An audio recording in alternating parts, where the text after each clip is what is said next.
Witam na kanale ponownie Macieja Haselbacha, znawcę buddyzmu Theravada, praktyka, osobę, która doświadcza wielu rzeczy poprzez właśnie praktykę między innymi buddyzmu, medytacji, uprawiania też jogi, bo też zaobserwowałem na kanale właśnie, że to jest też jak gdyby w obrębie Twoich zainteresowań, Macieju. Witaj, Macieju. Witam Ciebie, witam słuchaczy. Nasza dzisiejsza rozmowa czy wykład troszeczkę bardziej z Twojej strony, bo bardzo cieszę się, że w ogóle pojawiają się osoby, które mają tak wiele cennych informacji do przekazania i to z zakresu tak obszernych, religijnych treści, czy właśnie metafizycznych, takich filozoficznych. To jest bardzo fascynujące, że można iść taką jakąś drogą, jest tak wiele tych dróg do wyboru i osiągnąć tak wiele, jak gdyby w tym stopniu swojego rozwoju tutaj na Ziemi, jak i w ogóle rozwoju świadomości. Ale nasza rozmowa jest takim po części kontynuacją tego, co było poprzednio i otwiera się też na nowe informacje, bo dziś chciałbym właśnie z Maciejem, chciałbym też posłuchać Macieja w tematyce właśnie światów, tych fizycznych, niefizycznych, które można właśnie, albo ewentualnie które przedstawia buddyzm Theravada, które można ewentualnie zwiedzić za pomocą praktyki, którą właśnie wykonuje między innymi Maciej, który uczy. Jakie są te światy? Czym one się różnią? Może jakieś porównanie tutaj będzie w naszej rozmowie z tymi światami, które ja znam. Dobrze, Macieju. Ja sam doczytałem się tutaj, że tych światów, no tak ogólnie rzecz biorąc, są trzy. Jest świat żądzy, formy i światy bezforemne. I one się różnią jakimiś poziomami. Nie wiem, czy się mylę, czy to są dobre informacje. Może sprostujesz, proszę. Dobrze, sprostuję, jasne, ale zanim przejdziemy do tych wszystkich światów, taka mała rzecz, w ogóle skąd one się wzięły, prawda? Skąd ludzie wiedzą, że takie światy istnieją? No i właśnie. I tu jest kwestia przede wszystkim medytacji i wychodzenia poza przestrzeń swojego ja. Zaraz do tego dojdziemy. To są 2,5 tysiąca lat samej praktyki, jeżeli chodzi o nauczanie Buddy, który pewne rzeczy sprostował. Ale tak, te wszystkie światy już wcześniej były. Więc to nie jest rzeczywiście coś, co Buddha nam ukazał, te światy, tylko rzeczywiście pewne rzeczy potwierdzał, a z pewnymi istotami wręcz miał kontakt. Ostatnio ktoś napisał, że czy w ogóle ten Buddha to istniał. Tak, i tak na Sasanie była wrzutka. Kto to w ogóle jest? No zdarza się, że możemy nie wiedzieć, że to Buddha, albo myśleć, że buddyzm jest taką samą religią, jak i inne. Oczywiście nie jest, całkowicie nie jest. Buddha był człowiekiem, księciem, który miał tak wszystkiego pod dostatkiem, że i tak zaczął czuć ból istnienia i z tak zwaną samwegę, więc po 30 dopiero roku życia zorientował się, że istnieje coś takiego jak śmierć, bo był chroniony, że istnieje coś takiego jak choroba, że istnieje coś takiego jak głód, niedola ludzi i on też umrze i jego piękne ciało też kiedyś będzie po prostu staruchem, czy będzie się tam sączyła jakaś choroba i tak dalej i będzie paskudnie, tak jak to jest na tym świecie, jakby nie patrzeć, więc stwierdził, że wyjdzie z tego wspaniałego domu, opuści rodzinę i zacznie medytować i uczyć się. Oczywiście zaczął jogę i wcześniejsze nauki. I tam już były nauki o tych światach, tam już była nauka o medytacji, więc on poniekąd po prostu zaczerpnął pewnych, tak jak każdy z nas może zaczerpnąć. No i tak się zawziął, tak długo medytował, o mało co nie umarł, bo oczywiście myślał, że trzeba być ascetą i nic nie jeść.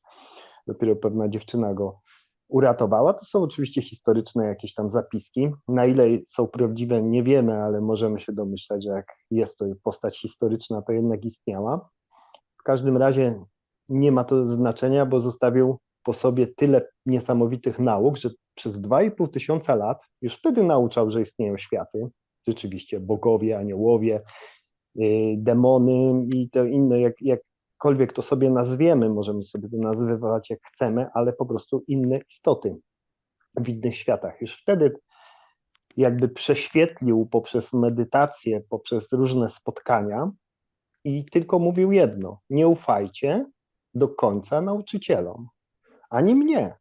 Sami sprawdźcie. Macie tu narzędzia, które wam daję i odkryjcie sami tą prawdę, jak jest.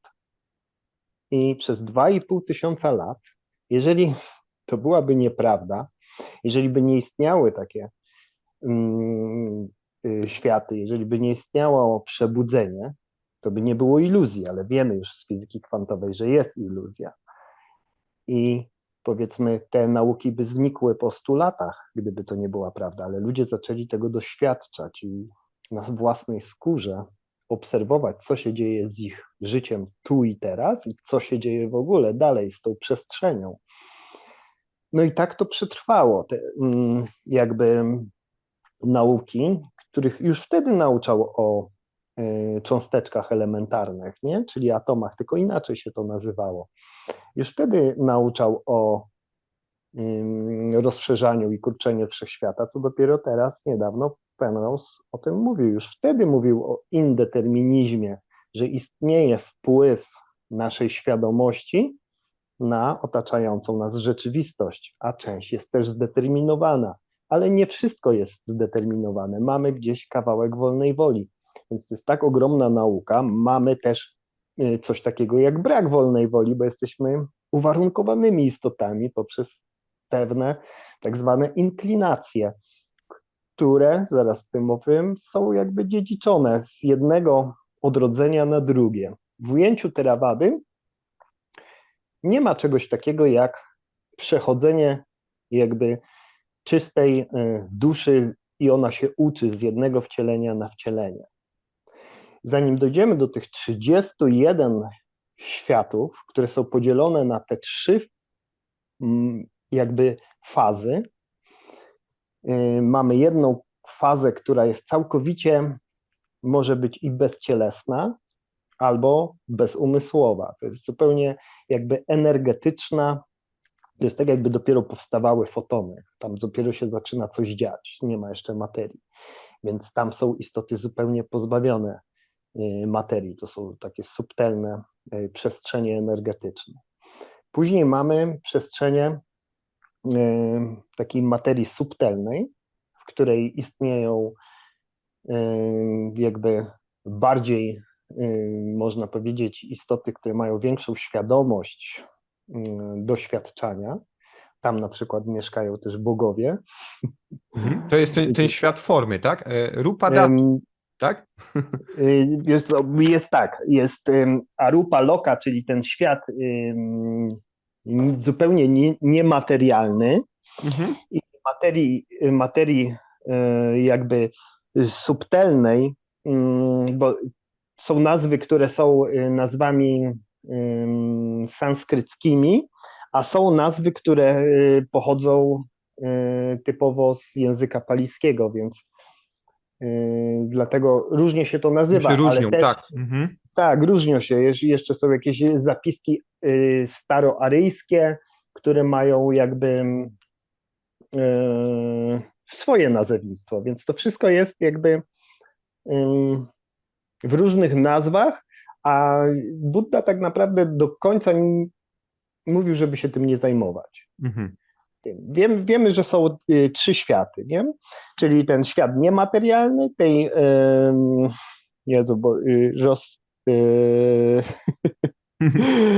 materii subtelnej i świat zupełnie jakby materialny. Czyli ten najniższy, rozumiem, tak? Ten taki nasz. Można powiedzieć, że najniższy. No nasz, tak, dokładnie nasz, który jest jakby i materią, ale również są miejsca, w których nie ma tej materii. Zaraz do tego dojdziemy. Jasne. Do wszystkiego, żeby to jakoś sobie poukładać. Ja tylko przepraszam, ja tak parafrazując na temat właśnie Buddy, bo oczywiście my tak mówimy Budda, ale Budda to nie osoba, prawda? To tylko stan, który można osiągnąć za pomocą praktyki, a osoba, o której tu wspominamy, to cały czas jest to Siddhartha Gautama. Gautama, dokładnie. Jest potwierdzony historycznie, był księciem w królestwie Sjaków 2,5 tysiąca lat około temu. I tak jak Sokrates, tak jak Chrystus nie zostawił po sobie swoich własnych pism, były one spisane przez jego uczniów. Ciekawostka. Dokładnie. Skodyfikowane po kilkuset latach, tak przekazywane słownie, recytowane, żeby nikomu się nic nie zapomniało. Dokładnie. Można powiedzieć, że to właśnie to jest to, co ty cały czas mówisz. Nie słuchajcie nauczycieli, to nie jest istotne, jak co nazywamy i tak dalej. Oni po prostu przekazywali wiedzę i nie Dokładnie. zależało im na tym, czy ktoś to zapisze, czy nie. Po prostu spełniali jakby swój obowiązek, taką misję wyższą gdzieś jakąś, która była im pisana. Dobrze, Dlatego, że przepraszam cię. nic nie szkodzi. Bardzo dobrze, że tak właśnie dodajesz te rzeczy, które mnie gdzieś tam umykają w tym moim, Tak, w mojej uzupełniajmy się, bo głowie. to myślę, Tak że jest, też przyjemniej się jest, tego potem bo jest słucha. tyle tych rzeczy się gromadzi w głowie, Tak a jest. dużo oczywiście ucieka, to co bym chciał czym zainspirować. Budda jak przeniknął przez te wszystkie światy, nie chciał uczyć ludzi, ze względu na to, że w tym wszechświecie, czyli w tej fazie, czyli w tym eonie wszechświata, ludzie są bardzo, weszli bardzo w materię, stawanie się, chcenie, czyli mają bardzo dużą awidżę, niewiedzę w sobie, ignorancję. Ale ten Bóg, który pierwszy pojawił się w tych stanach tej materii subtelnej,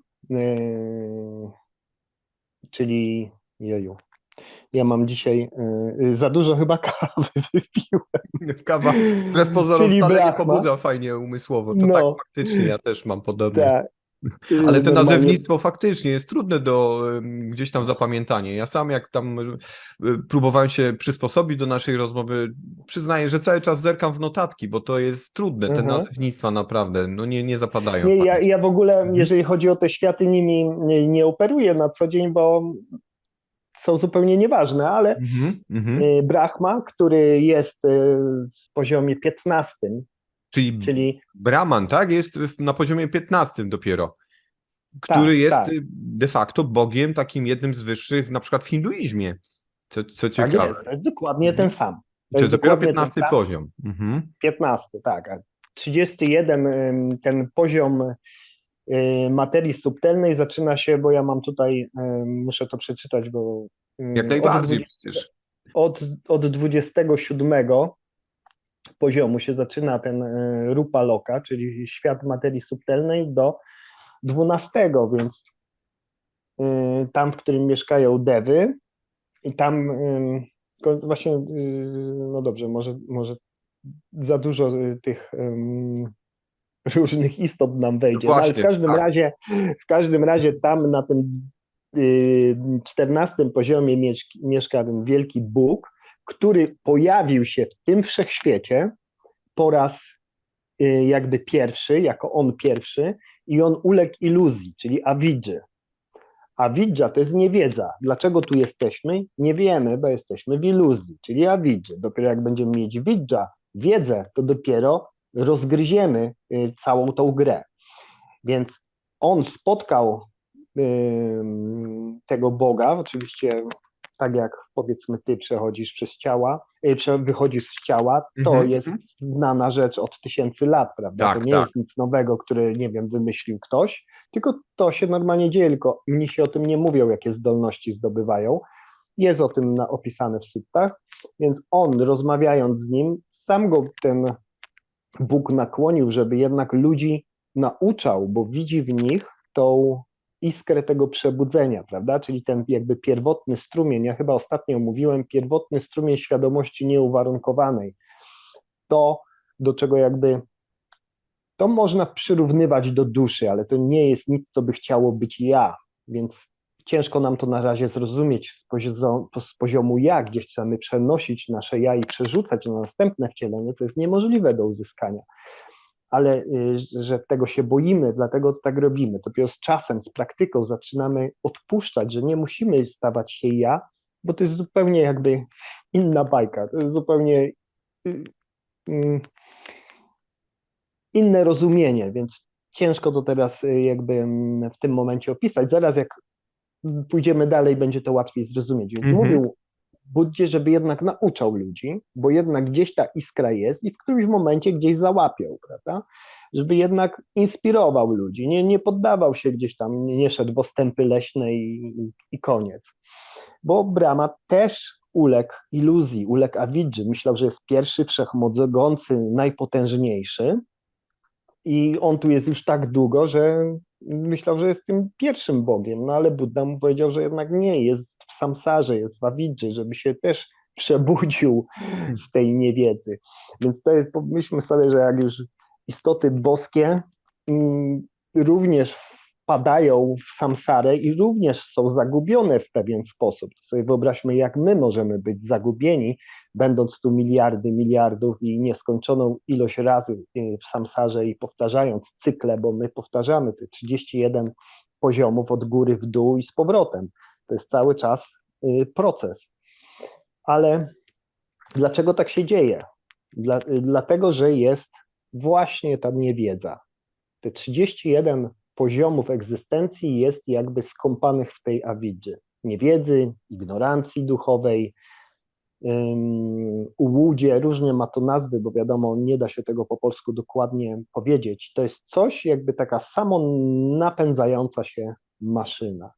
W momencie, gdy mamy pragnienia, lgnięcie do pragnień, chcenie, jakby taki cały proces ja jestem, chcę być, to zaczynamy się jakby napędzać. I to jest ten pierwszy jakby proces, którego się uczymy w medytacji, żeby zauważyć to nasze ja, które cały czas chce i pragnie. Wyobraźmy sobie, co się dzieje po śmierci. Jak to jest opisane. W momencie, kiedy umieramy, jesteśmy zbudowani z 5 grup składowych, czyli zrupa ciała, vedana odczuć, sanya percepcji, sankara wszystkich umysłowych form i vijnana świadomości. Te wszystkie 5 grup składowych są nietrwałe, przemijające. Nietrwałe na tyle, na ile jest nasze istnienie tu w świecie materialnym. Jedyne, co jest nasze, to tak zwane sankary, to, co wytwarzamy w głowie. W każdej sekundzie swojego życia wytwarzamy coś, jakąś myśl, jakąś intencję, jakiś zamysł. Jeżeli to podlega, ten zamysł jest taki, że sobie wyobrażasz, że coś zaraz zrobię, na przykład masz zamysł, wypiję sobie wieczorem piwko. Ten zamysł tworzy się w tej głowie i już się wytwarza sankara. Oczywiście picie alkoholu, jeżeli jesteśmy na ścieżce oczyszczania, jest czymś, czego nie robimy, czyli nie jest to drogą 5 tak zwanych wskazań moralnych, czyli sila, moralność, którą chcemy rozwijać, no to już robimy działanie negatywne i wytwarzamy coś negatywnego, no bo wiadomo, co się dzieje z alkoholikiem, prawda? Jeżeli zaczynamy pić i odczuwać radość, włączamy już odczucia. Jeżeli mamy te odczucia, mamy jakby percepcję tych odczuć i tworzymy świadomość swoją. I nasza świadomość jest jakby skąpana coraz bardziej w tym piwie i tych odczuciach, co się dzieje po tym piwie. W umyśle się cały czas wytwarza zamysł, później mamy działanie. Czym bardziej mamy to zetknięcie tej świadomości, zmysłów, to się nazywa zetknięcie naszych 6 podstaw zmysłowych, 6. zmysłem jest świadomość, zaczynamy wytwarzać tą sankarę w tym umyśle, a ta sankara zaczyna tworzyć naszą świadomość tymczasową. I to się dzieje w każdej sekundzie. Czy zdajemy sobie z tego sprawę, czy nie? Cały czas się tworzymy, czyli stajemy się kimś, jakąś świadomością. I to Buddha nad tym mówił, żeby nawet o ciupinkę się nie stawać, jeżeli chcemy już zrezygnować z bycia w samsarze. Dlatego, że każde stawanie się powoduje po śmierci utworzenie znowu pragnień i lgnięcia do tych właśnie 5 grup składowych. Czyli do naszych odczuć, do naszego rozpoznania tych odczuć percepcji, do wytworzeń w umyśle, które mamy, bo my cały czas wytwarzamy, nie wszystko się materializuje, ale wytwarzamy, i do naszej świadomości. Ale ta świadomość jest tymczasowa, tylko ziemska. Po śmierci to się wszystko rozpuszcza, rozpada. Ale co zostaje w takim razie? Zostaje ta iskra. Nie wiemy dokładnie, co to jest. To są ogromne spory. Ja na to mówię strumień informacji nieuwarunkowanej, który jak się oczyścimy, to jest jakby sonda, tego nie wiemy dokładnie, to jest jakby sonda wypuszczona powiedzmy z Nibbany, czyli tego miejsca nieuwarunkowanego, w 31 poziomów egzystencji. I dopiero jak się oczyścimy z tego wszystkiego, czy skończymy grę i już nie chcemy grać, to dopiero wchodzimy w proces już nieśmiertelności, całkowitej nieśmiertelności i oczyszczenia. Już nie musimy mówić ja, moje, ja jestem. Bo już jesteśmy na takim poziomie, że już nas to nie interesuje ja. Kompletnie. Ale na początku, ale musimy sobie najpierw z tego zdać sprawę, bo jesteśmy w tej jawidzie, w tej niewiedzy. I tam przez to podróżujemy na tych różnych poziomach, 31 poziomach egzystencji. A wszystko się jakby samo napędza, dlatego że jak my chcemy, to wytwarzamy pewną energię chcenia, pragnienia, również niechęć do bycia tutaj, również wytwarzamy jakąś energię.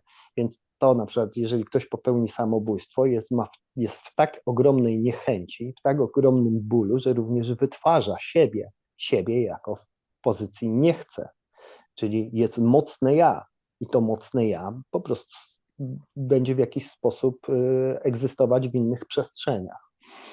I teraz to, co wytwarzamy, te sankary, te formacje mentalne, po śmierci, one są gdzieś jakby przechowywane, powiedzmy sobie. Czyli wytwarzamy dobre myśli, dobre działania i to wszystko, Buddha mówi, że to są działania, czyli akty mentalne i również złe działania i złe akty mentalne, prawda? Bo jak mamy jakąś myśl, jakieś niechęci do kogoś, no to już punktujemy sobie.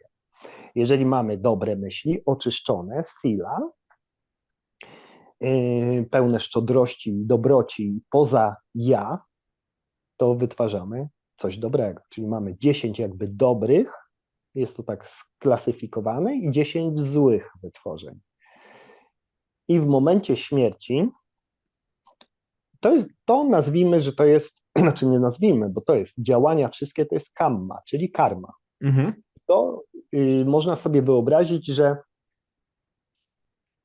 to jest przyczyna, nie skutek karma, czyli nie ma czegoś takiego, spotkała cię zła karma, coś takiego naprawdę nie istnieje, albo karma do ciebie wróci. Tu nie ma co wracać, bo wytwarza się w każdej sekundzie, mamy wzór i w każdej sekundzie możemy odpowiedzieć, znaczy dostać tak zwaną vipakę, czyli skutek naszego złego działania. Na przykład jak ja kogoś uderzę, no to wiadomo, że dostanę zaraz, ktoś mi odda i od razu mam vipakę, prawda? Ale jak ja mam na przykład dobrą intencję, a będzie zły skutek, to możliwe, że ta vipaka zaowocuje w tym życiu, ale może też zaowocować w następnym życiu albo w kolejnym.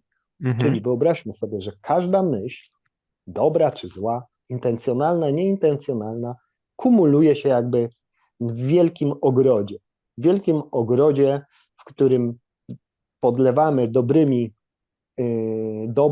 dobrą intencją, dobrym działaniem, dobrą myślą dobre owoce, a wszystko, co negatywne wychodzi, nawet przez przypadek, tu nie ma to tamto, przez przypadek nadepniesz pająka, no i niestety go zabiłeś, czyli jest to negatywne, bo w samsarze nie da się uniknąć ahimsy, czyli wytworzenia czegoś negatywnego, niekrzywdzenia, to tylko w Nibbanie.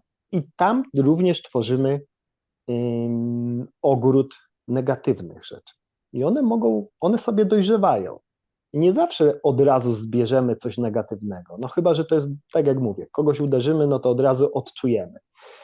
Będziemy na kogoś krzyczeć, to ktoś będzie na nas krzyczał i od razu odczujemy, czy wyrzuty sumienia czy jakieś inne niefajne drgania w sercu, to mamy od razu wipakę, czyli skutek naszej karmy. Mówię, karmy, kammy to samo.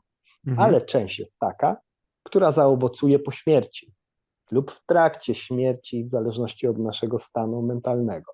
Ale też za dużo bym teraz wkładał. Tak, tych informacji jest tu bardzo dużo, Macieju. Ja Bardzo. przepraszam, ja teraz tak przerwę, żeby to tak jakby podsumować troszeczkę i porównać może z tymi naukami, czy z informacjami właśnie z podróży poza ciałem. I teraz tak, czyli bardzo zaciekawiło mnie to, co na samym początku powiedziałeś, czyli Gautama poprzez właśnie cykl swoich jakby podróży pozacielesnych i tak dalej, doświadczenia bycia tym Buddą, osiągnął możliwość kontaktu z istotami, które buddyzm określa jako boskie, prawda? Jest ten Brahman. Czy ten Brahman to jest ten, który był tym stworzycielem tej symulacji na przykład według buddyzmu? Czy skoro on sam został jak gdyby przesycony tym materializmem i można powiedzieć, że był takim upadłym bogiem w jakimś sensie, prawda? To chyba nie był też twórcą tego świata w takim układzie. Nie, on nie jest nazywany upadłym bogiem. Nie jest. Aha, bo mi to od razu do mitologii greckiej troszeczkę tak podpada, prawda? Oni też tam robili różne rzeczy, właśnie ci bogowie właśnie tu bawili się tymi ludźmi jak chcieli, ale też przez to zdobywali takie negatywne bardzo cechy. Tak jest. Również upadamy i również w tych przestrzeniach, bo gdybyśmy nie upadali, ale to w ten sposób, że wyczerpuje nam się dobra kamma, to jest jakby punkty. Wyobraźmy sobie, że punktujemy dobrze, nie? Zapisuje się to nam na twardym dysku wszystko, co dobre i wszystko, co złe. Pewnymi rzeczami możemy blokować złą karmę, ale ona czasami zostaje na dłużej. I kiedyś się po prostu urzeczywistni i dojrzeje. Zaraz ci odpowiem. Bardziej tego, który zarządza tym całym spektaklem ziemskim, nazywa się Maro. Maro, tak? Mara, tak. Mara. Można sobie poczytać o 10 armii Mary, ale wyobraźmy sobie, że tak naprawdę te wszystkie przestrzenie, nie mówi się do końca, że to są miejsca.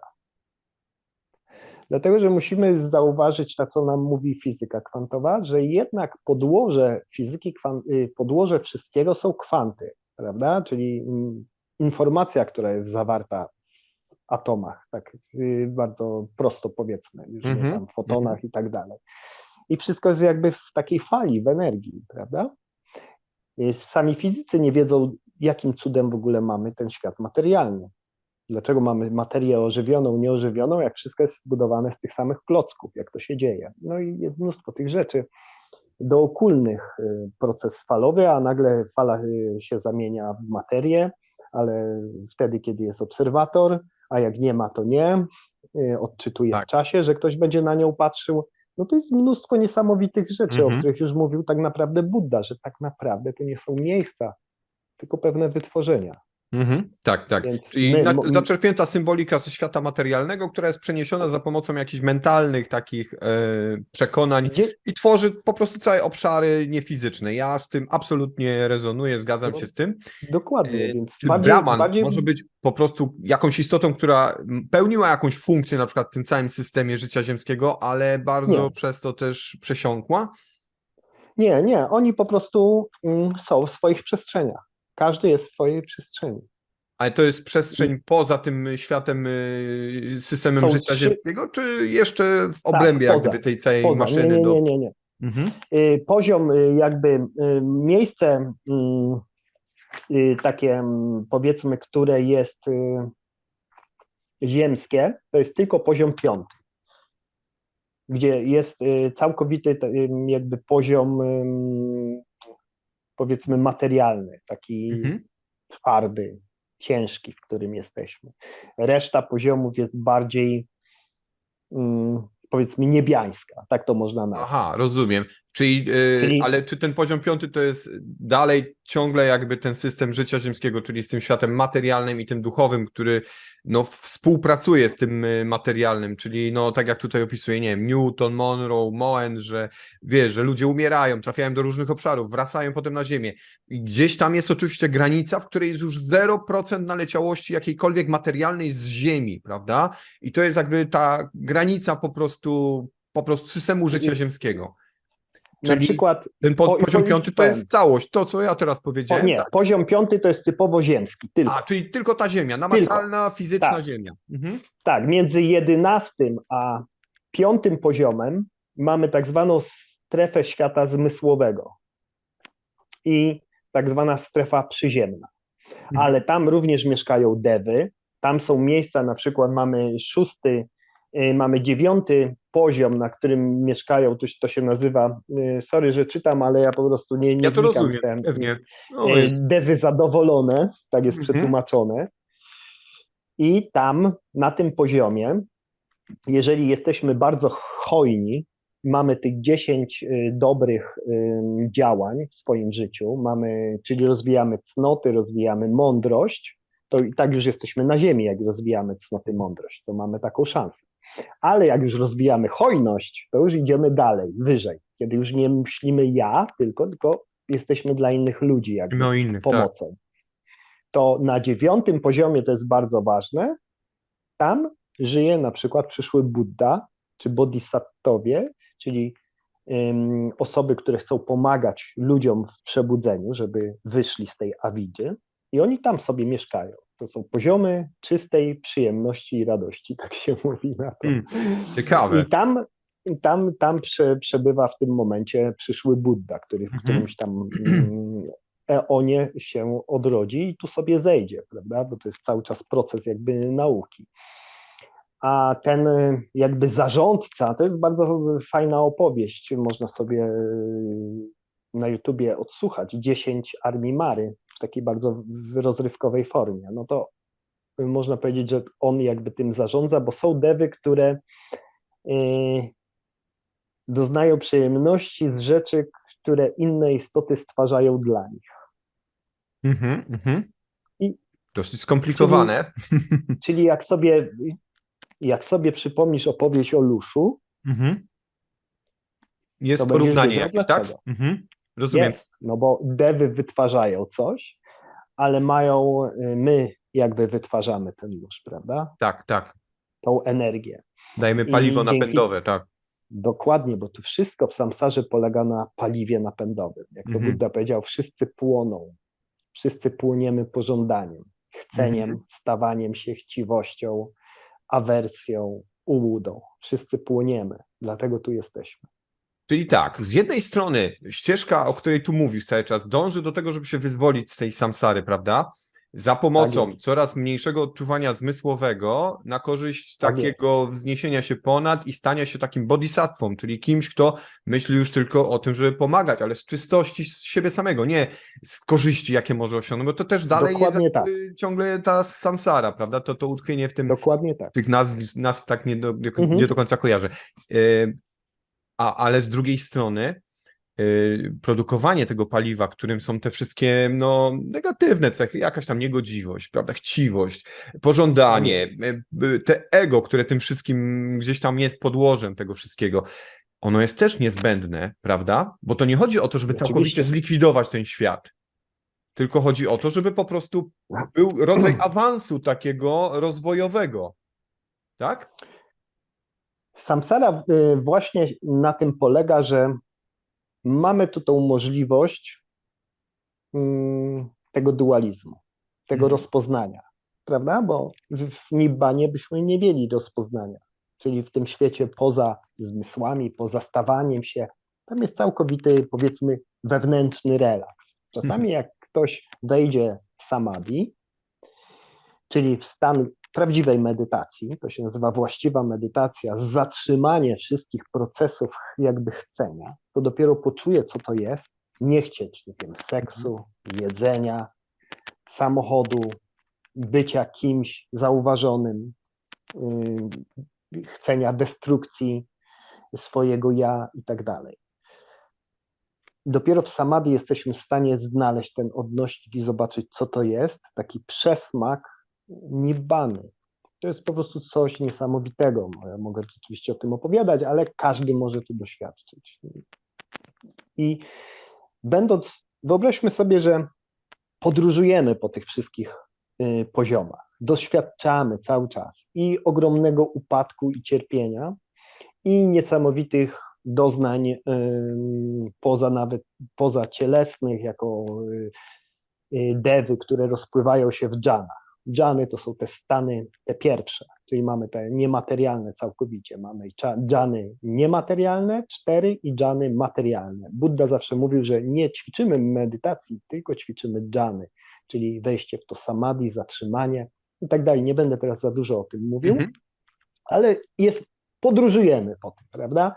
Nie jako my, tylko ten strumień, jak na początku Bezwarunkowej mówiłem, informacji, tak to nazwałeś. bezwarunkowej informacji, o co nawija się cały czas sankara, czyli działania jednostkowych wcieleń. Nawijają się. Czym więcej wytwarzamy tych sankar, czyli kammy, myśli, to jest wszystko to samo słowo, żeby było wiadomo, że I kamma, sankara to samo co kama, akty tak? mentalne, sankara, tak, to wszystko są akty mentalne, działania, po prostu działania umysłowe i fizyczne. To my nawijamy na ten, jakby fraktalnie na ten proces. I tam tego jest mnóstwo. Buddha przeszedł swoich tam miliony wcieleń, nie znalazł początku. Powiedział, że jest to raczej niemożliwe do znalezienia, gdzie jest ten początek po prostu tej niewiedzy, tej awidży, bo każdy startuje z niewiedzy i z awidży.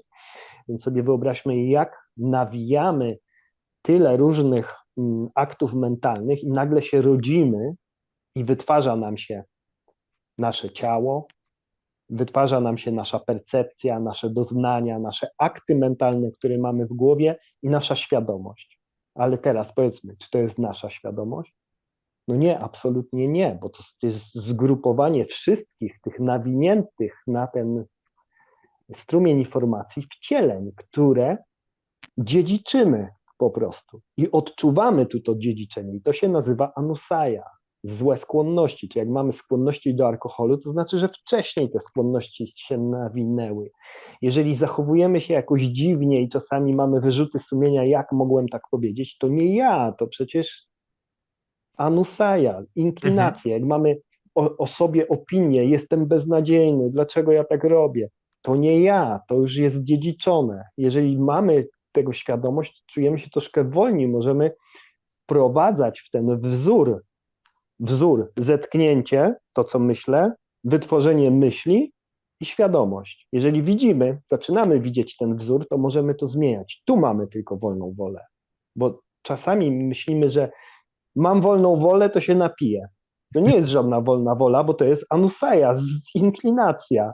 I mam wolną wolę, to sobie zrobię coś, nie wiem, Tak. zrobię sobie skok w bok, zdradzę żonę, bo ja mam wolną wolę i taką mam ochotę i takie mam pragnienia. Ładnie, To nie tak? ty Niektórzy masz, to kolego, tłumaczą takie, niestety. to nie ty masz, kolego, takie pragnienia, tylko jesteś w świadomości, która jest uwarunkowana i to są twoje inklinacje. Gdzie masz wolną wolę? Wtedy, kiedy sobie powiesz, hej, mózgu, co mi tutaj gadasz? Przecież to jest złe, robię 10 złych, niefajnych rzeczy i wyląduję jako pies. Dokładnie tak, jak będę się zachowywał jak zwierzę, czyli nie odpuszczę żadnej kobiecie, nawet tej, która na drzewo, wiesz, nie ucieknie, to wyląduje po prostu jako zwierzę. Czyli tu I jest tak to się właśnie dopuszczalny dzieje. jakby nawet taki upadek w kierunku jakby świata zwierzęcego, tak? W buddyzmie. Tak naprawdę to my najczęściej jesteśmy na poziomach niższych. I to jest. Tak, my jako że ludzie, pomimo tego, że jesteśmy niby już w w tym ogóle ciele, to jednak te instynkty zwierzęce naprawdę... teraz zobaczmy sobie, w jakim jesteśmy niesamowitym świecie. Jak to mówi nam nauka o Bardo, czyli tybetańska, to jest tak ja to normalnie się nazywa Bardo Tigel, ale to jest tybetańska, Jezu, Księga Zmarłych, czy jakoś tak. Tak, mam gdzieś w bibliotece. Ale to jest nauka o Bardo, prawda, która również jest też ogromną, fajną nauką. No to tam jest, że w każdej sekundzie naszego istnienia pojawiają się istoty w różnych tych poziomach. Miliardy istot. Ale co 3 eony pojawia się jedna istota na Ziemi. W piątym, czy w piątym istnieniu, no bo tych ziem może być dużo, ale w 5. poziomie. Więc zobaczmy, z takiego poziomu ludzkiego, co 3 eony, co 3 kurczenia i rozkurczenia, powiedzmy, wszechświata, jedna istota ma szansę wejść tu, ma tyle w sobie mądrości, cnoty, chyba że jest Sotapanya, czyli wchodzącym strumień pierwsze przebudzenie, jak dostaniemy ten pierwszy moment, dopiero wchodzimy, możemy wejść na ziemię i tak jak ostatnio mówiłem, 7 wcieleń jeszcze na ziemi, czy wyżej możemy się tu uczyć. Dlatego, że tu mamy rozeznanie i widzimy i ludzi dobrych, i ludzi złych, i ludzi jak zwierzęta, ludzi jak demony, ludzi jak diabły po prostu i paskudy okropne, że widzimy to, no bo jak jesteśmy w niebie, to za dużo to tam nie widzimy, prawda? Jak jesteśmy w dżanach niematerialnych, to w ogóle dammy nie słyszymy nic, tam tylko się rozpuszczamy w niesamowitych jakichś cudownościach. Ale tylko tu na ziemi rzadko jesteśmy wpuszczani. Jest też sobie pomyślmy, że teraz na samej Polsce co 15 minut, w samej Polsce codziennie, tak, codziennie, bo co 40 sekund na świecie ktoś popełnia samobójstwo. Co 40 sekund. Jak jesteśmy tu mocno uwarunkowani, że nie dość, że nie rozumiemy, że mamy to docenić, to jeszcze odbieramy sobie życie. Prawda? Tak, problem w sumie w Polsce ostatnio ile bardzo potrzeba popularny. nam nauki, żeby zrozumieć, że my niczego nie potrzebujemy materialnego, bo całe szczęście jest i tak w nas samych, jeżeli się oczyścimy. I podlegamy tylko pewnym uwarunkowaniom tutaj. Że wszystko jest przemijalne, nie da się niczego zatrzymać. Mamy 3 cechy istnienia. Dukkha, istnieje tu cierpienie i to nie jest nic nienormalnego. Całe cierpienie na świecie, jak śmierć, jak choroby i tak dalej, że naszego umysłu nie da się zaspokoić, jest zupełnie niezaspokojalny, nasza świadomość i wszystko przemija. Nie ma nic trwałego we wszechświecie, a my mamy zupełnie na odwrót. Prawda? Wszystko chcemy, co materialne, myślimy, że nic nam nie przeminie, i że jesteśmy ja jeszcze, prawda? A to wszystko przemija. No i teraz jak to rozkminić, żeby zdać sobie sprawę, że te wszystkie nasze 5 grup składowych to jest po prostu jednorazowe tournée. I tylko nasze jest to, co myślimy w naszej głowie.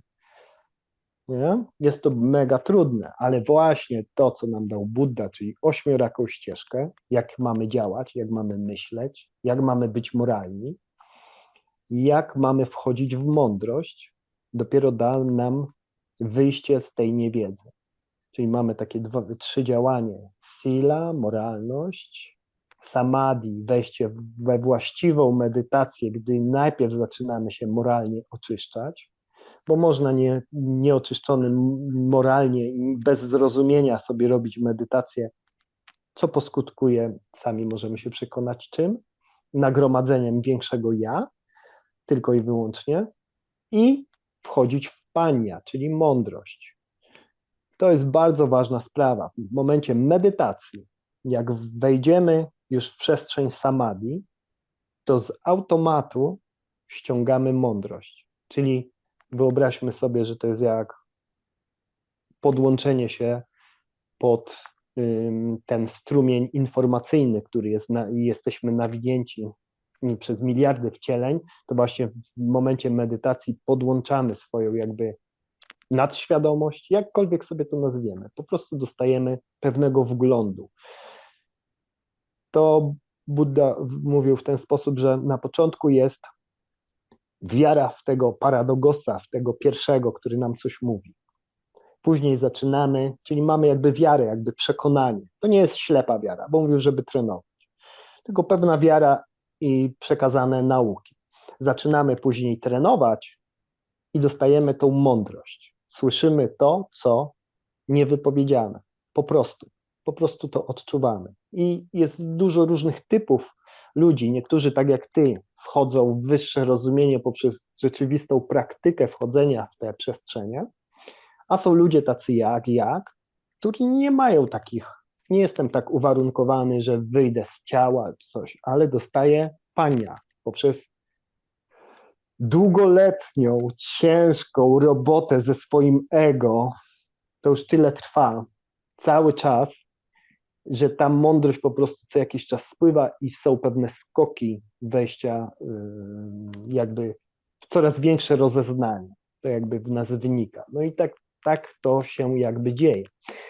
No i dobrze. Jeżeli rzeczywiście nie działamy moralnie, nie rozwijamy tej swojej mądrości i cały czas upadamy, to schodzimy do tych niższych stanów. I jakby czwartym poziomem to są aszury, czyli takie istoty, które cały czas się kłócą, cały czas są konfliktowe i tam sobie bardzo długo przebywają. To jest Czyli świat wyobraźmy, ten duchowy, czy tu fizyczny? Chodzi o narodzenie tutaj na Ziemi jako taki Ashura. nie, to już jest poza ziemią. Aha, poza Na tak, ziemi są tylko zwierzęta. zwierzęta jakby są Tak poniżej jest. jak gdyby Mhm, Mhm. mhm. Aszury również można właśnie na nich mówić, też znalazłem gdzieś takie wzmianki jako właśnie upadli bogowie i tak dalej. Mhm. Gdzieś są niby takie opowiastki o walkach Aszurów z Dewami, ale za bardzo bym w takie rzeczy nie wnikał, chyba że ktoś tak po prostu zabawy chce. W ogóle Budda mówił, żeby nie wnikać ani w swoje wcześniejsze wcielenia, bo to może bardzo źle skutkować, ani za bardzo w to nie wnikać, tylko skupić się na tu i teraz i praktyce. Mhm. To Mhm. jest podstawa. Nic więcej. Tu i teraz praktyka, oczyszczanie. Tak. Ale żeby wiedzieć, gdzie w ogóle jakieś mieć rozeznanie, możemy o tym sobie po prostu porozmawiać i każdy powinien wiedzieć mniej więcej, że są takie przestrzenie lub możliwe, że istnieją takie przestrzenie, o czym się najlepiej samemu dowiedzieć poprzez swoje doświadczenie. Na trzecim poziomie są głodne duchy. To jest bardzo ciekawe, bo tu widzimy, ja sam pracuję z takimi ludźmi jak głodne duchy, które możliwe, że kiedyś będą głodnymi duchami. Dlatego, że jeżeli widzimy osoby, które są tak mocno w jakimś pragnieniu alkoholowym, potrafią wszystko zniszczyć wokół siebie, całe swoje życie, choć wydaje się z perspektywy naszej, że mieli status społeczny, mieli pieniądze, czyli wszystko to, co potrzeba, a jednak upadają, prawda? Bo to uwarunkowanie jest tak silne, że nie są sobie w stanie sami poradzić. Po prostu jest to proces, tak jak Budda mówił, są 4 rodzaje istot. Te, które ze światłości idą w światłość, ze światłości idą w ciemność, z ciemności idą w światłość lub z ciemności w ciemność. I tego to widzimy. Są ludzie, którzy są wspaniali i nagle upadają, i są ci, którzy są upadli i nagle się podnoszą.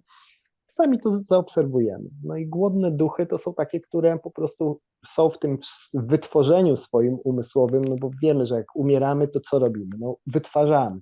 Chyba że mamy takie już zdolności medytacyjne, że jesteśmy w stanie się przebudzić. To jest tak jak wyjście z ciała, czy wejście w sen świadomy. To są wszędzie stany bardo, prawda? Życie to jest stan bardo, śmierć to stan bardo, medytacja to stan bardo, sen to jest stan bardo. To są wszystko pewne stany świadomości. W momencie, kiedy my umieramy, to jaką mamy możliwość, że nasza świadomość, jakby ta tu ziemska, tymczasowa, nagle się przebudzi w międzystanie, który konstruuje poprzez współzależne powstawanie, ale o tym nie będę mówił, czyli Paticca Samuppada, najtrudniejsza i najbardziej rozbudowana nauka, i my wtedy się formujemy. To są tylko takie 3 stany, tak jak mówiłem. Zetknięcie, czyli nasz umysł się nagle styka i ma pewien zamysł i mówi: halo, halo, to ja umarłem, czy mnie nie ma, chcę być, chcę być, chcę być. I zaczyna się wytwarzać proces powstawania, prawda? Bo on jest na przykład w szoku. A całkowicie, który się nie przebudzi, to po prostu z automatu leci tam, gdzie jego karma ma możliwość rozrostu. I bach, ląduje. Jeszcze jest tak, że karma, dlaczego tak się dzieje, że jeden się rodzi tak, drugi inaczej i tak dalej, to jest pewnego rodzaju ruletka, pewne możliwości. To jest tak, jak przyłożymy szkło powiększające, światło i słomę zapalimy tylko wtedy, kiedy będzie dobre światło, sucha słoma i będzie to szkło powiększające. I tak samo się dzieje z karmą, prawda? Jeżeli będzie cały czas padał deszcz, nie będzie możliwości, że to się zapali.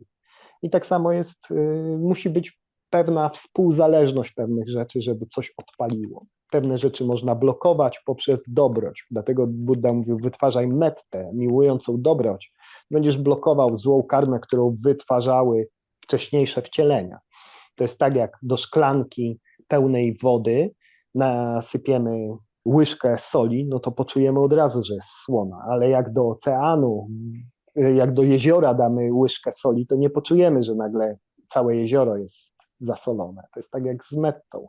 Wytwarzamy mettę, to jak wielkie jezioro dobroci, prawda? A ta sól to jest ta ahimsa, to co skrzywdzimy kogoś nawet z dobrą intencją, możemy kogoś krzywdzić, nie? Ja mogę coś komuś powiedzieć, dziecku, a jego skrzywdzę, ale nie miałem takiej intencji, ale trudno. To jest samsara, tu nie ma zmiłuj się, po prostu wytwarzasz coś negatywnego. Jesteś nieuważny. Źle to sformułowałeś. No i cały czas się tak dzieje, nie jesteśmy w stanie od tego uciec. Dopiero poprzez całkowite oczyszczenie, ale to z czasem. No i jak już jesteśmy tym głodnym duchem, to nie możemy się jakby napoić niczym, najeść, cały czas pragniemy, czyli już w jakich jesteśmy mękach. Już tu widzimy ludzi, alkoholików, którzy tylko zbierają pieniążki, żeby się gdzieś napić, kombinują, kłamią i tak dalej, pogrążają się w tych 10 najgorszych działaniach, nie? Mamy 10 dobrych, 10 złych. No to i kłamstwo jest jednym z tych złych, oszukiwanie, zła wola, złe prowadzenie się seksualne, pożądliwość, czyli chcemy czegoś, kto ma ktoś inny, to jest bardzo częste w naszym świecie i tak jakby specjalnie to nam robili, wytwarzając fajne samochody i widzimy, o jakie fajne Porsche, też bym takie chciał, już mamy pożądliwość, już mamy złą cechę, ale to przecież takie niewinne niby wydaje się z poziomu ludzkiego, a jednak nie jest takie niewinne. No i taki głodny duch siedzi sobie w takim miejscu i będzie mu trochę ciężko rozkminić, że jest w takiej przestrzeni jak przestrzeń głodnych duchów. Jak nam jest ciężko rozkminić, że my jesteśmy na 5. poziomie i w ogóle jesteśmy w samsarze, a są inne poziomy, jeżeli jesteśmy w niewiedzy. No nie ma szans i w uwarunkowanych stanach, prawda? No nie ma szans. Jednak jest ta szansa, ale ona dość długo jakby dojrzewa. No i później, jak jesteśmy tym głodnym duchem, dalej schodzimy do tych zwierząt. No i tu jest ten świat taki, w którym nam już bardzo ciężko wyjść z tego poziomu, prawda? Będąc zwierzęciem, widzimy czasami zwierzęta, które się zachowują jak ludzie, są wspaniali, prawda? Pomagają innym zwierzętom i tak dalej, ale też widzimy hieny, które na żywca zjadają zebrę i to już jest mocno przerażające. Więc jeżeli zachowujemy się tu na ziemi jak zwierzę, prawda? Czy jesteśmy tak agresywni jak zwierzę, czy jesteśmy tak pożądliwi jak zwierzę, jak króliczki na przykład,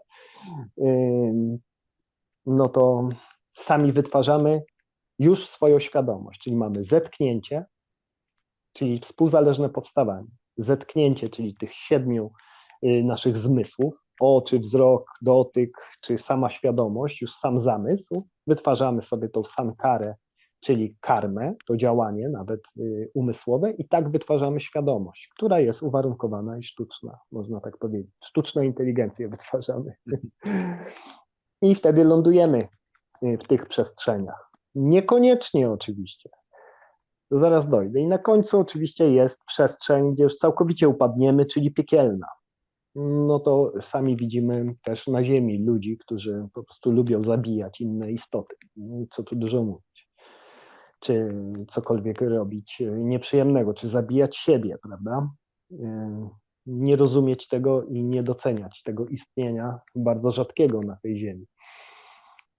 I poprzez właśnie ten ból istnienia doprowadzają się do czegoś takiego. No i tak, wbrew pozorom takich ludzi jest naprawdę sporo, bo wystarczy, że jest przyzwolenie jakieś polityczne czy historyczne, jak na przykład Holokaust i od razu wypływają na powierzchnię ziemi naprawdę nędzne kreatury, które są w stanie naprawdę bez ceregieli mordować na potęgę wiele istnień, niezależnie od tego, jakie te istnienia są. Tak, to się z tym absolutnie zgadzam.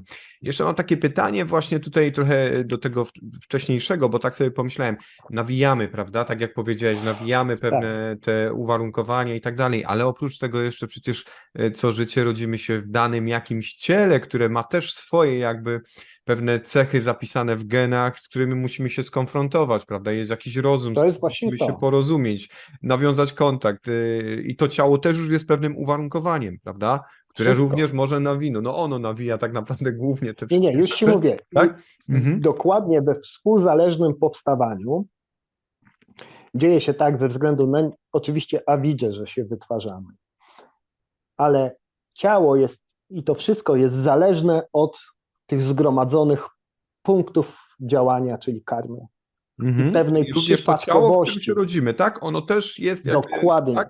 Rozumiem. Tak jest. Lepsze Czyli ciało, to lepsza karma. można Można tak tak powiedzieć powiedzieć. ogólnie? Można tak powiedzieć, dlatego że to jest pewna też wypadkowa. Jednak istnieją pewne przypadki, dlatego że mówi nam o tym na przykład prawo atraktory Lorenza, czyli prawo chaosu, nie? Mhm. Nie jesteśmy w stanie pogody przewidzieć do końca.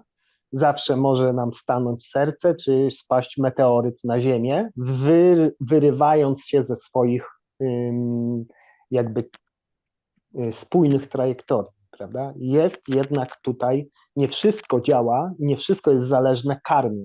Są jeszcze inne współzależne i to jest ich mnóstwo rzeczy, które się odbywają. Więc możemy się dobrze odżywiać i dostaniemy raka, bo jednak jakaś tam zależność akurat powstała. To nie jest tak, że wszystko jest idealne po coś i tak dalej. Jest tu jednak ten moment tej losowości. To jest Buddha, co wrzucał patyk i mówił, albo upadnie płasko, albo jednym, albo drugim Mhm. końcem. I to samo się dzieje z karmą i to samo się dzieje z nami, jak się rodzimy. Jest pewnego rodzaju, akurat ktoś był przez 100 wcieleń cudownym człowiekiem, ale podczas śmierci nagle jego świadomość wytworzyła takie zetknięcie, że o jaki ja byłem, nie wiem, niedobry dla tego pieska. I jego wytworzenie było na tyle silne, że skierowało go w niski poziom zwierząt. Tak się też dzieje. Albo ktoś był bardzo, bardzo zły, ale stwierdził, że on jest tak cudowny podczas śmierci i tyle zrobił dobrego, że go tak akurat te wszystkie procesy się połączą, że go walnie w dobre odrodzenie. Ale to są jednostkowe rzeczy i myślę, że można tak sobie mówić i czekać na łód szczęścia, ale jednak raczej trzeba pracować nad sobą, żeby to po pierwsze zobaczyć wszystko. Wiadomo, że są takie możliwości, że rzeczywiście możemy zobaczyć, jakie mieliśmy wcześniejsze wcielenia i to jest normalne w buddyzmie, że to jest jakby część wglądu naszego medytacyjnego, że jeżeli mamy taką ochotę i tak długo już pracujemy nad sobą, że może nam się ten wgląd pokazać. Mhm. Ale Buddha zawsze przestrzegał, że to nie ma sensu, bo bardzo nam to gmartwa, powiedzmy, psychikę. Bo jeżeli byśmy zobaczyli, że w poprzednim życiu byliśmy mordercą, myślę, że nikt by nie chciał tego zobaczyć. Mhm. A raczej w samsarze nie ma możliwości być tylko dobrym. Więc tu jest ten problem. Jeżeli, tak ostatnio miałem takie pytanie, że on chce zobaczyć znajomy swoje wcielenia. No mówię, spójrz w lustro, zobaczysz wszystkie swoje wcielenia. Spójrz na swoje anusaja, na swoje, jakie masz opinie na swój temat, czego pragniesz, jakie masz, jak jesteś sceptyczny do pewnych rzeczy i tak dalej. Ile masz w sobie chciwości, ile masz w sobie awersji, ile masz w sobie ignorancji. To jest wszystko ten jakby połączony Obraz ten profil. poprzednich żyć też, prawda? Mhm. Dokładnie, czyli jak umieramy, to na nowo nam się konstruuje ciało, percepcja, nasza świadomość i no, i nasze doznania. Tak. I Możemy jeszcze tak, jest, to tak jeszcze no, tylko tak jakby tu chciałbym pewną kwestię może rozwinąć, czy tam nawiązać. Jak to jest z tą kamą? Jeżeli sięgniemy prapoczątków, jak gdyby tego pojawienia się naszej świadomości tutaj na przykład na Ziemi, prawda? Czy mamy wtedy kamę, czy nie mamy? Po prostu ona dopiero zaczyna się poprzez pierwsze życie jak gdyby tworzyć. Nie mamy możliwości zobaczenia pierwszego życia. Mhm. Rozumiem, bo Nawet tak, Buddha nie mógł tego Buddha, tak. zobaczyć, Mhm. dlatego że jeżeli to jest tak fraktalne i nie ma tu początku ani końca, mm, Mhm. ciężko nam z poziomu ludzkiego, w którym jesteśmy jakby wychowywani w życiu y, liniowym, zrozumieć, że może nie mieć początku coś i końca, prawda? To tak jak foton, który coś robi, jak to powiedzieć? No dobra, nie będę już w to wchodził, bo to jest tak jakby skutek poprzedzał przyczynę. Mhm. Nie mamy takiej możliwości, prawda? Jest to tak skomplikowany proces, że tak naprawdę jest zupełnie niepotrzebny do naszych rozważań na temat istnienia, co było na początku. Mhm. Po prostu jest niewiedza. Jest zawsze Tak. niewiedza. To by tak Jest tłumaczyło też awiza. to, że na przykład na świecie, jak tak się spojrzy na naszą planetę, to w ogóle w Azji, nie wiem, właśnie tam, gdzie jest buddyzm wyznawany, tam w ogóle ludzie nie dociekają jakichś tam, nie robią regresji hipnotycznych, prawda, nie korzystają z medytacji, ażeby uzyskać informacje z poprzednich wcieleń, a to tylko tu właśnie ten Zachód, prawda, ludzie Zachodu mają tą ciekawość tego, co było wcześniej, dlaczego właśnie teraz jest tak, a nie inaczej, muszę sięgnąć jeszcze przed swoje poprzednie życie, żeby się tego Bo dowiedzieć. Właśnie. pierwszym stopniem przebudzenia, czyli wejścia w proces wejścia w strumień tak zwanego, czyli strumień wiedzy, żeby dopiero zacząć widzieć siebie i dopiero pracować nad sobą, bo jak nie widzisz siebie i swoich uwarunkowań, to ciężko ci będzie z tego wyjść. Nie widzisz procesu zetknięcie, sankara, świadomość, to jednym z tych elementów jest to, że wiesz, że żadne rytuały i ceremonie, żadne, nie doprowadzą do przebudzenia. Tylko ty sam. Nie ma ludzi, nie ma wróżek, zęburzek, ani innych cudotwórców, którzy cię oczyszczą. To jest tak niesamowity proces teraz, już nie powiem zarobkowy, ale następnej Awidży, bo ten, kto to robi, też jest w Awidży, nie wiem, powiedzmy jasnowic, prawda, który ma swoje wytworzenia negatywne i dzieli się z wszystkimi ludźmi negatywnymi wytworzeniami. No, skąd te wytworzenia są negatywne? No przecież nie ściągnął z pola, tylko sam poprzetwarzał. Ale już nie będziemy wchodzić tak głęboko w te rzeczy, że nie ma nikogo, kto nas uratuje. Dlatego nie wchodzimy w jakieś regresy, bo sami musimy spojrzeć w swoje lustro i być szczerym. Nie ochraniamy swojego ego, to po pierwsze, bo my jesteśmy ochraniarzami swojego ego. No spróbuj, niech ktoś powie coś na mnie złego, to moje ego zaraz zacznie się chronić, ale jak rzeczywiście wnikniemy, rzeczywiście ja jestem paskudny i chronię swoje ego poprzez, to jest ciężki, długotrwały proces. Więc tu wiemy, że żadne rytuały i ceremonie nie dadzą nam oświecenia i przebudzenia najpierw tego pierwszego, żeby się zobaczyć. Jeżeli mamy ten pierwszy proces przebudzenia, kiedy już rozumiemy, że wszystko jest nietrwałe, że istnieje na świecie cierpienie, że nie ma czegoś takiego jak stałe ja, nieśmiertelna, stała dusza, która przechodzi z jednego wcielenia na drugie i się odradza, że nie musimy chronić tej swojej stałej duszy i swojego ja, nie stajemy się tym ochroniarzem, tylko mamy do siebie ogromne współczucie, że mamy takie uwarunkowania i mamy sobie z nimi radzić, to dopiero następuje ten proces. I wtedy widzimy siebie. Czyli można powiedzieć, że pierwszym procesem przebudzenia może być dość ciężki, niekoniecznie piękny i o jak cudowny, tylko dopiero widzimy swoją chciwość, widzimy swoją awersję i widzimy swoją ułudę i wiemy, w którym kierunku mamy iść. To nie jest tak, że proces duchowy to jest mambo jumbo i stajemy się wspaniali. Tak, niektórzy Wręcz na uważają, że odwrót. osiągnęli oświecenie, prawda? Nie Tak, jestem no, oświecony, ja już to miałem. Ja miałem takie doświadczenie, ja jestem oświeconą osobą. Już no, niczego no, w życiu większego nie doświadczę. dlatego Budda ostro mówił do takich ludzi. Głupi, niepouczony człowieku. Oczywiście nie miał złej intencji, ale sprowadzał ich na Tak. prosto, żeby troszkę uważali, że tak nie jest do Myślę, że końca, że te ci nauki. oświeceni są tak zaślepieni swym oświeceniem, że nawet do nich Tak, no to nie bo dociera. cały czas to jest stawanie się. Jeżeli ktoś chce się cały czas kimś stawać, ja jestem oświecony i tak dalej, ja wam to mówię i mnie płaccie kupę kasy za to, no to wiadomo, że on jest cały czas w swoich uwarunkowaniach. Mhm.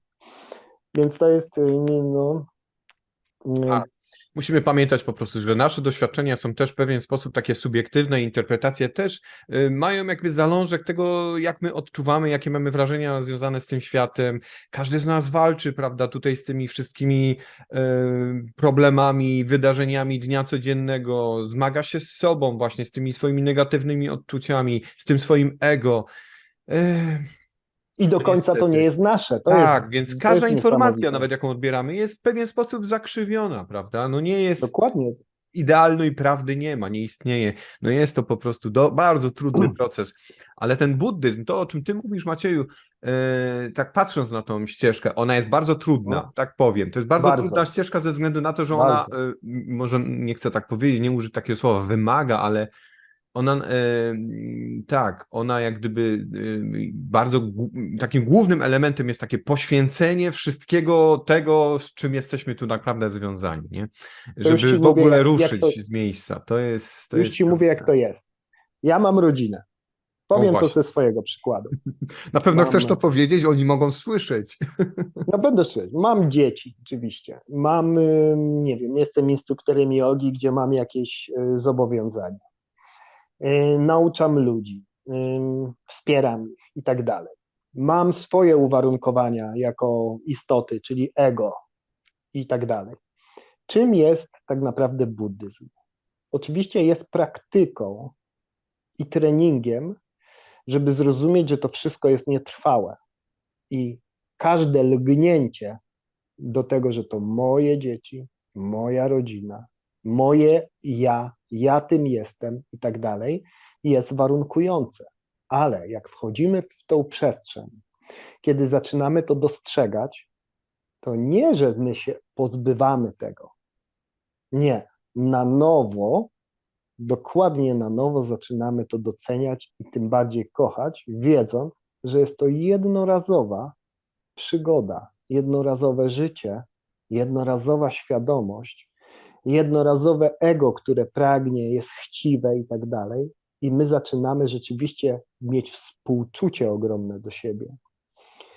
Współczucie na zasadzie, jak ja pragnę swojej żony, a jak tego nie dostanę, to odczuwam dupkę, czyli brak tego, czyli wytwarza mi się negatywna świadomość. Ja to widzę jako osoba przebudzona i bardziej się przytulam. Oj, ty biedny człowieku, tak bardzo pragniesz tej żony, ale no niestety dzieci nie pozwalają i no musisz sobie odpuścić te pragnienia cielesne. Powiedzmy, to taki przykład.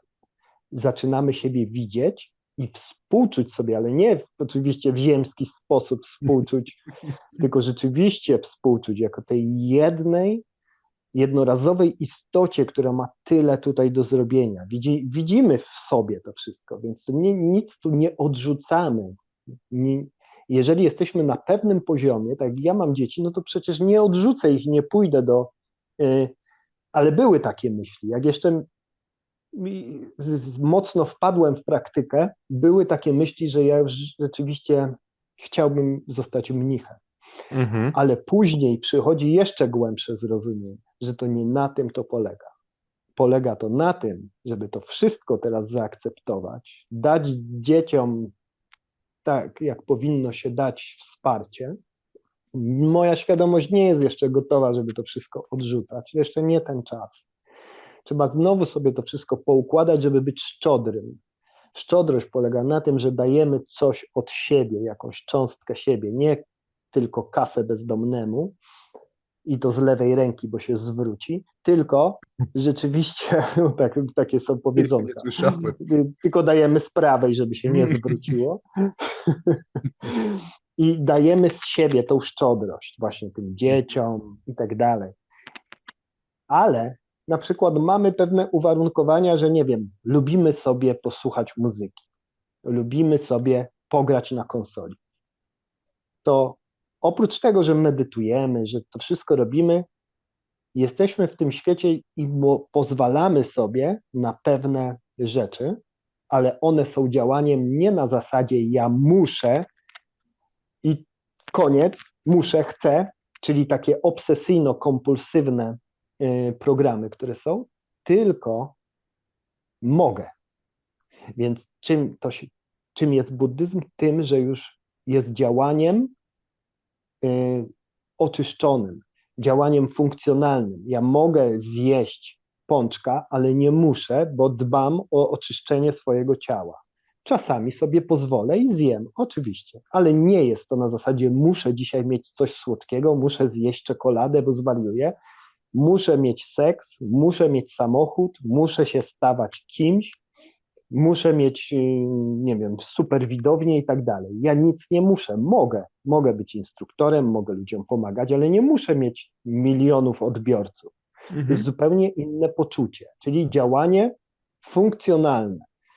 I to jest buddyzm. To nie to, że mam się wyrzec materii, mam się wyrzec żony, dzieci, zostać ascetą i iść do ostępów leśnych, bo to jest znowu stawanie się. I tego ludzie nawet w buddyzmie nie rozumią, że chcą wszystko odrzucić na siłę, bo tak mówią Budda, ale nie rozumieją tego, że są na tym poziomie, mają możliwość bycia na poziomie ziemskim i również doświadczać tego. Oczywiście piwa, alkoholu nie pijemy, bo to należy do 5 wskazań. Jak Budda tak powiedział, to rzeczywiście chyba rozkminił coś, że jednak nie pij tego piwka, bo ci może powalić się w główce. To tego nie robimy, ale nie mówił nic o pączkach, prawda? Czy o jakichś tam innych rzeczach, które są ziemskie. Więc działamy na zasadzie oczyszczonym. Mogę, ale nic nie muszę. Nie ma tu obsesyjnych pragnień. One się kasują. To jest tak, że jak wchodzimy w pierwszy proces przebudzenia, jest w nas dalej pragnienie, jak najbardziej. Jest w nas dalej awersja. Ktoś nas wkurza, powiedzmy dzieci nas wkurzają, nie? Ale staramy się już stosować ośmioraką ścieżkę w sposób uważności i pomności, że mamy to robić, czyli mamy mieć dobrą mowę, nie mamy mieć szorstkiej mowy, bo to źle na nas wpływa, już jest złą karmą, czyli mamy się dobrze odzywać, mamy być szczodrzy i tak dalej, mamy nie pragnąć z umysłu, z mózgu, tylko wykorzystywać po prostu, jeżeli mamy taką chęć, powiedzmy taką zwyczajną, to korzystamy z tych wszystkich rzeczy, które są na ziemi, można tak powiedzieć. Tylko oczywiście w sposób dobry, umiejętny. To się nazywa umiejętne myślenie, umiejętne działanie. Jeżeli nasze działania nie wytwarzają niemiłych skutków, to są dobrym działaniem, nic się nie dzieje, ale jeżeli nasze działania są nieumiejętne i mamy od razu negatywny skutek, to po prostu na to patrzymy. To znowu jest to bardzo rozciągnięte. Tak, bardzo rozległe to jest, prawda? tak. Czym jest buddyzm i tak dalej. My często patrzymy po prostu zero-jedynkowo na wszystko, nie?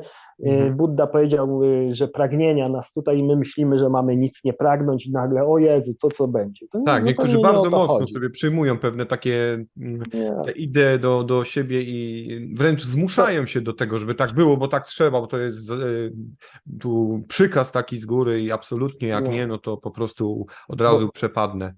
Tak. To jest tak, że Budda mówił, że buddyzm jest jak wąż, jak kobra. Trzeba go umiejętnie złapać, żeby wycisnąć na surowicę jego jad.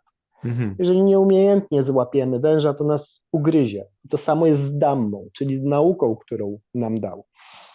Nieumiejętna interpretacja, tak, a po prostu jak nasze uwarunkowane jakieś sceptyczne myśli i tak dalej, mogą nawet jak będziemy mieli dobre intencje, mogą nam mocno zaszkodzić, więc jest ważne, żeby mieć mądrego nauczyciela, który nie chce się stawać, ani nie udaje kogoś, jakiegoś guru, nie zapuszcza brody, nie zakłada szat nagle i nie robi z siebie po prostu no, widzimy, co się dzieje, jakie są Tak, przebieralnie tego tego rodzaju. kogoś, Nie? kim nie jest tak w rzeczywistości. Ludzie z jogi zakładają dziwne ciuchy i tak dalej, żeby się Mhm. malują, zapuszczają dredy i tak dalej. Oczywiście to nie jest złe, ale to jest po prostu pewien przejaw chęci stawania się i zależności jakby społecznej. To jest normalne. To w naszym Tak. świecie każdy chce, wiesz, w Polsce chce być Polakiem, już staje się Polakiem Mhm. i tak dalej, nie? Tak, są mniejsze Staje... albo większe takie kluby, do których chcemy należeć, prawda? No Tak jak z pierwszym właśnie, wszędzie papierosem. jest, Oj, w towarzystwie palą, chcę też no, poczuć się, że jestem w tym towarzystwie mile widziany, więc może zacznę palić te papierosy. No. E, Ja się z tobą, myślę, że to jest bardzo fajne tutaj, co na samym końcu powiedziałeś, że właśnie nie chodzi tutaj o takie całkowite wyrzeczenie się świata, tylko chodzi o to, całkowicie. żeby po prostu nie unikać doświadczeń, nie stać się takim totalnie istotą, która abneguje, prawda, porzuca całkowicie Dokładnie tak. materializm i idzie ścieżką ascezji. I fajnie, że też ująłeś to w ten sposób, że nie do końca zgadzasz się z tymi, którzy siedzą w tych klasztorach i cały czas medytują, żeby absolutnie wyczyścić tą swoją kamę, prawda, bo to też Poczekaj. jakby unikanie pewnych doświadczeń, które są za murami. Chociaż słyszałem, że w Teraz tych klasztorach też dzieją się cuda. dokładnie, ale teraz musimy też jeszcze o jednej rzeczy powiedzieć, która też jest źle odczytywana. Proszę bardzo, na Osoby, zakończenie jeszcze Macieju. dobra, jeżeli żyjemy w świecie tak zwanym, możemy podzielić nasze istnienie na świat światowy i nieświatowy. Czyli ja żyję w światowym świecie ziemskim, prawda? Rozumiem. Czyli mam żonę, Jesteś dzieci i tak światowcem, dalej. tak. Tak, światowy. Czyli oczyszczając się, korzystam w sposób nieobsesyjny z rzeczy, dalej pracując nad sobą i widząc swoje jakby negatywne strony. To jest ok. Ale jeżeli moje odrodzenie już jako przebudzony i mam tylko 7 odrodzeń i mogę się odrodzić w dobrych warunkach tu na ziemi i kończyć naukę i powiedzmy, że taki mnich, który już zadecydował w wieku 20 lat czy wcześniej, że chce być mnichem i to odczuwa, to znaczy, że jego uwarunkowanie, on już może być któryś raz mnichem lub po prostu dokończyć tu naukę oczyszczania i taka osoba staje się mnichem, bo ona nie potrzebuje już doświadczać dzieci, Tego światowego doświadczać życia. życia. Mhm. Dokładnie. Ono się poddaje medytacji. W momencie medytacji on poprzez swoje współczucie wpływa na nas, dlatego że medytacja oczyszcza tak zwaną w nomenklaturze tutaj ziemskiej nazywa się siatkę kwantową i to rzeczywiście się dzieje. Zmienia układy fotonowe, to rzeczywiście się dzieje poprzez medytację. Przekazuję mettę codziennie, to co ja robię. Przekazuję mettę codziennie tobie, Rafale. I wszystkim istotom w samsarze. Dziękuję ci. Jedną pozioma. Każdemu. Temu złemu, temu dobremu, temu, kto mnie nie lubi, każdemu przesyłam mettę. I to zawodowo robią mnisi. Zawodowo, czyli starają się wirtuozami metty i poprawiania siatki kwantowej wszystkich istot, bo mają do nich współczucie, żeby oni mogli wzrosnąć. Dzięki temu sprzężeniu zwrotnemu nasz globalny system świadomości zaczyna wzrastać. I dlatego wyszliśmy z kamienia łupanego, ze średniowiecza i palenia się na stosie. Jesteśmy teraz tam, gdzie jesteśmy, bo jest cały czas proces wzrostu, prawda? I osób, które rzeczywiście wytwarzają w sobie miłość, mettę, dobroć, bo taki mamy ten źródłowy zapis w sobie. Jednak ta iskra Buddy w każdym istnieje, czyli przebudzenia. Budda, budzić, przebudzenie. Nie kojarzmy tego oczywiście z religią. I dlatego tacy są, a że tam się dzieją tak jak na każdym gdzieś zła iskra wpadnie nawet do dobrego, powiedzmy, Tak, tak, do takiego ognia. klasztoru. Słyszałem, że nawet się o koraliki potrafią pokłócić, nie? No Też właśnie, historia pokazuje, wszędzie, że tam też niestety dochodziło do różnych takich wszędzie. złych interpretacji właśnie tego wszystkiego. Oczywiście, bo Tak, niektórzy no niestety. szukają, niektóra zła, jeszcze chciwa istota będzie szukała schronienia tam, gdzie nie powinna i po prostu Budda takich wyrzucał i nie było mowy, żeby byli, no a u nas jednak jest jak jest, więc to wiadomo, że nie ma wszędzie idealnie i na pewno w klasztorach buddyjskich również się na pewno zdarzają nieprzyjemne rzeczy, no ale to tak jak Oczywiście. Tak, jak i prawda? wszędzie, prawda? Nie wszyscy są tam z powołania, na przykład niektórzy są wysyłani jako dzieci przez rodziców, bo jest to pewien rodzaj jakby zabezpieczenia też materialnego dla tych dzieci. No jest to wszystko bardzo skomplikowane, żyjemy w bardzo skomplikowanym świecie, pomimo tego, że pewne praktyki i teorie, które mogłyby nas z tego skomplikowania wyzwolić, z tej entropii, no jednak są bardzo proste. No trzeba je tylko po prostu w swoich życiach nieskończonych zrozumieć. Po Macieju, prostu bardzo trzeba Ci zacząć serdecznie. być dobrym, Zacząć po prostu być dobrym, tak po wewnętrznie, prostu. bez przykazów, prawda? To jest właśnie ta nasza, myślę, że ścieżka, w której wszystko się zaczyna zmieniać. Macieju, bardzo Ci serdecznie dziękuję. Bardzo dużo wiedzy, bardzo dużo informacji. Myślę, że wielu słuchających będzie miało o czym myśleć, nad czym się zastanawiać. Przypomnijmy, że Maciek oczywiście swoje wykłady i praktyki przekazuje na comiesięcznych spotkaniach w Częstochowie. Bezpłatnie. Bezpłatnie, także chętnych zapraszamy. Oczywiście oby to były osoby, które no, rzeczywiście gdzieś z potrzeby serca chcą się pojawić na tego typu spotkaniach. Macieju, czy chcesz coś jeszcze od siebie dodać? Oczywiście Maciek ma kanał na YouTubie, którego w opisie znajdziecie tutaj odnośnik do tego kanału, znajdują się tam różne ciekawe informacje, ale jak sam mówisz, Macieju, no nie masz na to aż tyle czasu, nie interesujesz się tym, nie skupiasz się na tym, ale informacje tam jakieś co jakiś czas się pojawiają i to jest też fajne Będą i się cenne. pojawiać, mam nadzieję. To dziękuję Ci jeszcze raz serdecznie. Informacje i ćwiczenia, tak. To ja również dziękuję. Dziękuję Państwu. Do zobaczenia. Dzięki, do usłyszenia, do zobaczenia.